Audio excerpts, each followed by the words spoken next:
Have you ever noticed how sometimes the loudest voices online don't always represent what most people actually want? That's exactly what seems to be happening with the iPhone 17 for months. Social media has been full of people complaining about Apple's new redesign, calling it strange, unnecessary, or even a step backward. But when the pre-order numbers finally came in, reality told a very different story. Apple's latest iPhone 17 series is absolutely smashing records. Pre-orders are off the charts, and they're leaving last year's iPhone 16 in the dust. The most surprising part? The very same redesign that so many were mocking online doesn't seem to be scaring off buyers at all. In fact, it looks like it might be helping. Let's rewind a bit. Last year, Apple had a rough time in China with the iPhone 16. The big selling point was Apple Intelligence, the company's AI-powered features. But there was a catch. China didn't get Apple Intelligence at launch.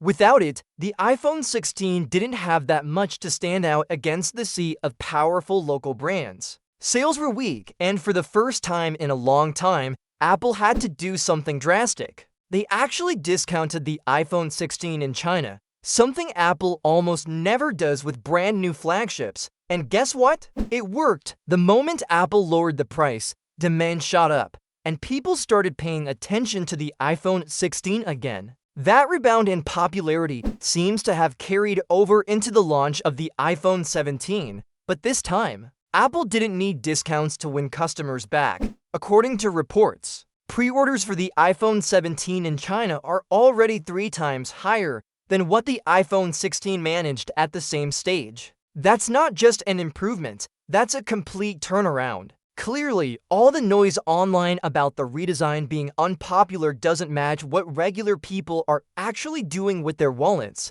Now, why is this happening? Part of the answer is in the redesign itself. While the iPhone 17 Pro may have a fresh look that takes some getting used to, the base iPhone 17 plays things a little safer. Apple gave it real upgrades that fans have been asking for, but at the same time, they kept it familiar by sticking close to the design of the iPhone 16. For a lot of buyers, that balance between new and familiar seems to be just right. The base iPhone 17 is no longer the weaker option you settle for when you can't afford the Pro. It finally feels like a powerful phone in its own right. Features like the promotion display and the new anti-reflective coating on the screen make it one of the best devices Apple has ever put out, even without all the Pro bells and whistles. And that's probably the secret here. Apple didn't just redesign the iPhone 17 for looks,